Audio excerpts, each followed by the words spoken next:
नमस्कार, मैं हृदय कुमार और से आप सबों का हार्दिक अभिनंदन स्वागत करता हूं। पिछला वीडियो हेडमास्टर्स एग्जाम सीटेट या डीएलएड की तैयारी कर रहे अभ्यर्थियों के लिए था और ये वीडियो भी उन्हीं लोगों के लिए है और अन्य प्रतियोगी परीक्षा की तैयारी जो कर रहे हैं उनके लिए भी है। और बिना देर के हुए मैं आ रहा हूँ मुद्दे पर। और ये जितने ट्रिक जो बनाए गए हैं ये सब मेरे द्वारा बनाए गए हैं, तो बने रहिए मेरे इस वीडियो में। और देखिए आज का ट्रिक क्या है। तो हम सभी पढ़ते हैं अंतर्राष्ट्रीय रेखा, तो अंतर्राष्ट्रीय रेखा पढ़ते हैं, तो अंतर्राष्ट्रीय रेखा के बारे में मैं 4 रेखाओं की बात करूंगा। और याद रखिए वो 4 रेखा क्या हो सकते हैं। तो मैं बता रहा हूं आपको 4 रेखा: डूपा, मैक, भाची, रेड बीपी और समान संराग। डूपा, डूपा, मैक, भाची, रेड बीपी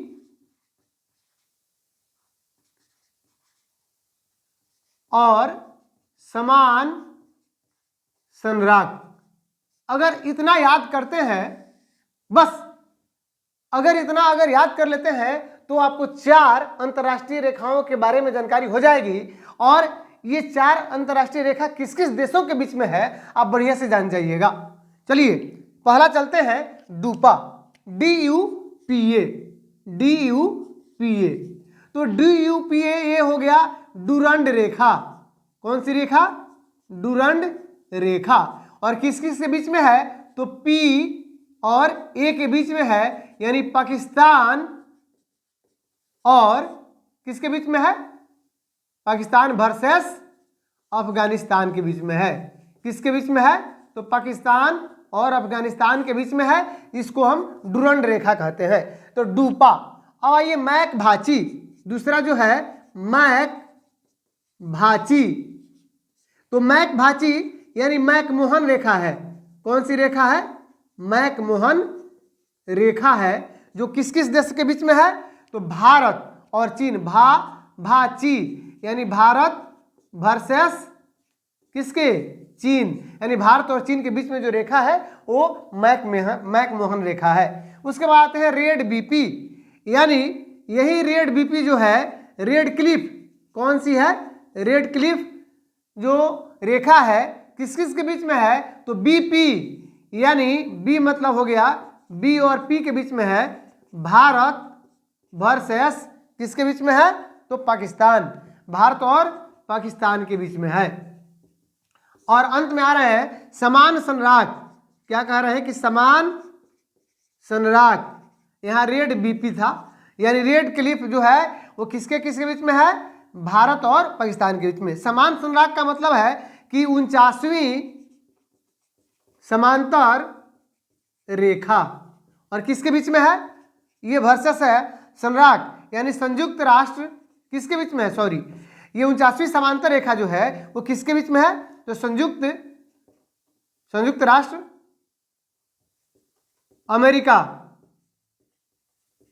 और को, यानी वर्सेस हो गया कनाडा।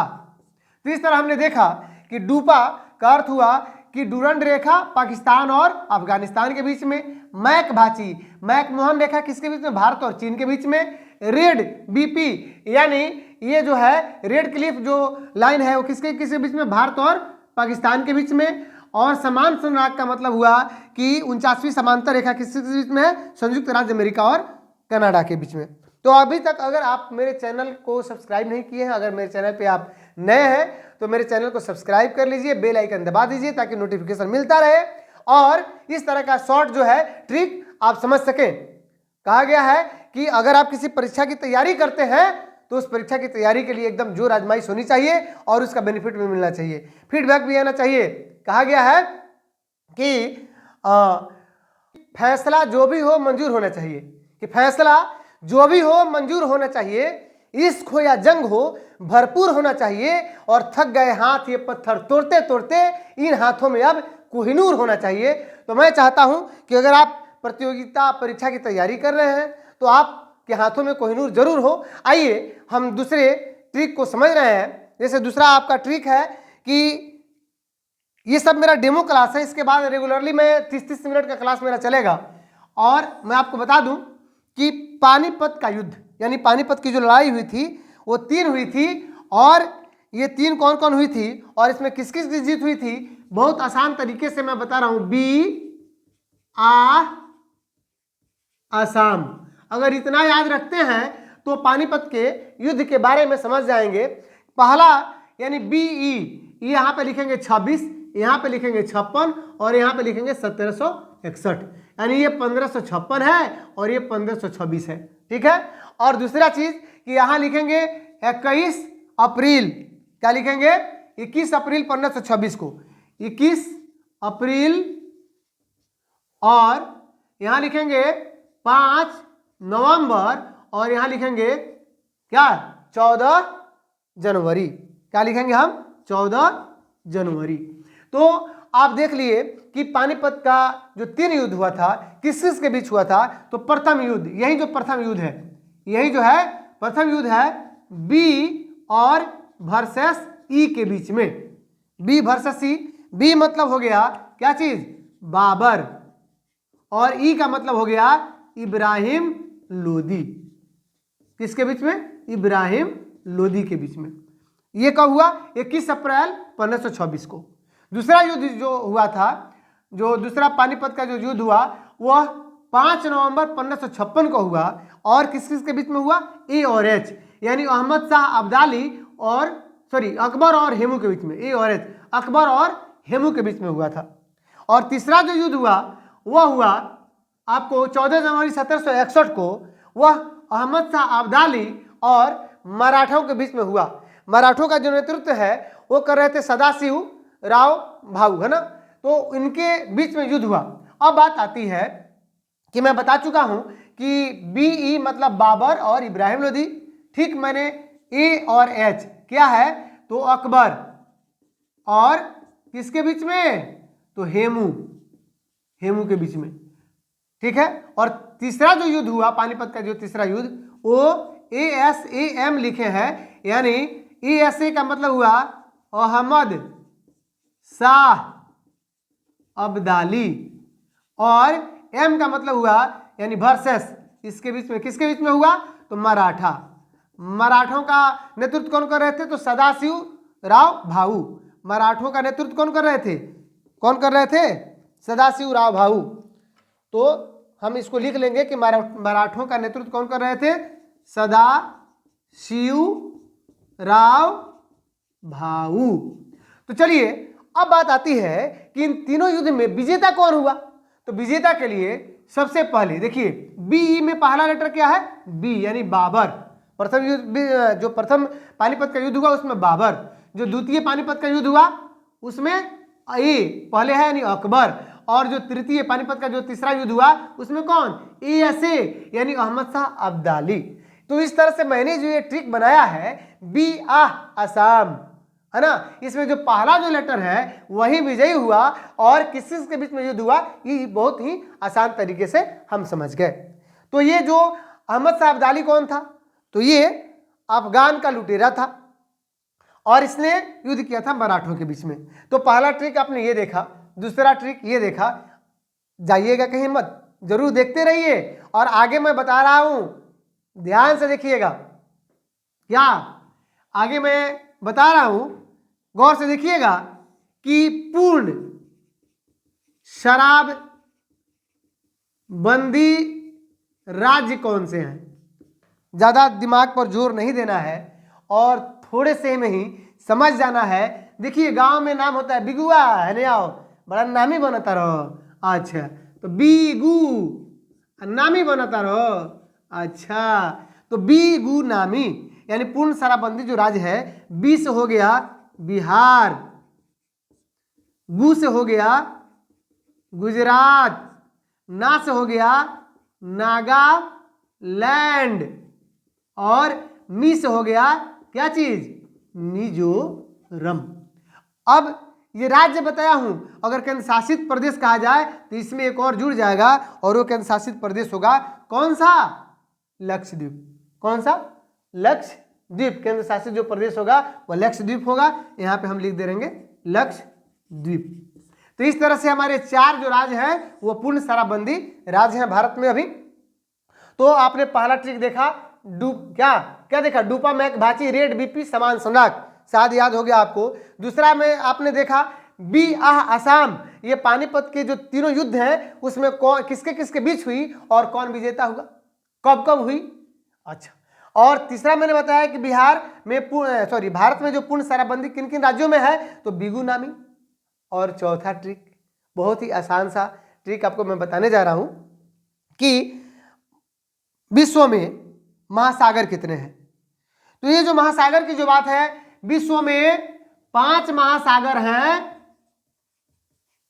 विश्व में 5 महासागर हैं। और मैं यहां बता दे रहा हूं PAH AA ये एक साथ लिखिएगा, हो गया।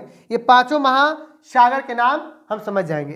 दूसरी बात इसमें और खूबी है कि जो पहला जो P है वो सबसे बड़ा महासागर है, उसके बाद A उससे छोटा है, H उससे छोटा है, फिर A उससे छोटा है और AR सबसे छोटा महासागर है। तो P, ये जो P है यही है प्रशांत महासागर।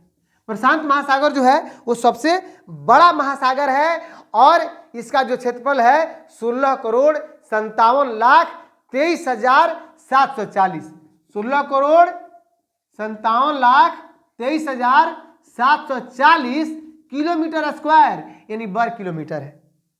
चलिए, तो ये आपका P से प्रशांत हो गया। अब आइए A के बारे में।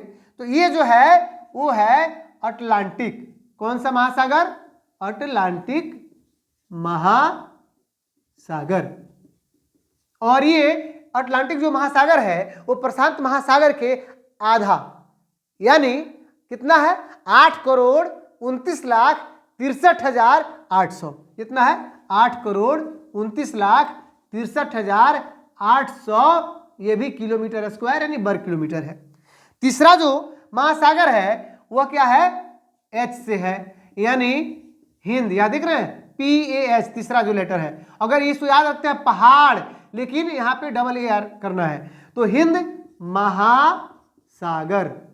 अगर पहाड़ याद रखें तो 5 महासागर याद रखेंगे। तो H जो है वो हिंद महासागर है। और हिंद महासागर उसका जो क्षेत्रफल वो है कितना है? तो 7,34,25,500। कितना है? 7,34,25,500, ये भी किलोमीटर स्क्वायर है। अब आइए H हम हो गया। अब ये जो है अकेले है, ये है अंटार्कटिक महासागर। अंटार्कटिक महासागर। अगर आपने अपनी कॉपी में नहीं लिखा है तो इसको यदि आप स्क्रीनशॉट मारना चाहते हैं स्क्रीनशॉट मार लेंगे, या तो कॉपी में लिख लेंगे। तो ये जो अंटार्कटिक महासागर है ये चौथा महासागर के बारे में मैं बात कर रहा हूं। और ये जो चौथा महासागर है अंटार्कटिक महासागर, तो इसकी जो क्या कहते हैं, इसका जो क्षेत्रफल है वह कितना है? तो 2 करोड़ इसका क्षेत्रफल है आपको, 2,19,60,000। 2,19,60,000, ये 6,000 हुआ है, 60,000 किलोमीटर है स्क्वायर यानी वर्ग किलोमीटर। और जो 5वां है वो एक साथ आएगा, कौन कौन? AR। AR का मतलब हुआ AR यानी आर्कटिक। ये अंटार्कटिक था, अब ये आर्कटिक महासागर। और ये आर्कटिक जो महासागर है इसकी जो क्षेत्रफल है वह है 1,40,40,00,000 1,40,90,000 वर्ग किलोमीटर। 1 करोड़ इसका कितना है? 1,40,90,000 किलोमीटर स्क्वायर, या इसी को हम लोग वर्ग किलोमीटर कहते हैं। तो आइए, आपने पहला देखा डुपामैक भागची रेड बीपी समान सम्राट, दूसरा देखा बिया आसाम, तीसरा आपने देखा क्या बिगु नामी, और चौथा आपने देखा महासागर के बारे में। तो इस तरह से जो मेरे ये जो शॉर्ट ट्रिक्स है ये मेरे अपने बनाए गए हैं। और अगर अच्छा लगे तो शेयर कमेंट लाइक जरूर कीजिएगा और साथ में सब्सक्राइब भी कीजिएगा। मिलते हैं दूसरे वीडियो में और सिर्फ प्रतियोगी परीक्षाओं के लिए ही। चलिए, बहुत बहुत धन्यवाद, थैंक यू।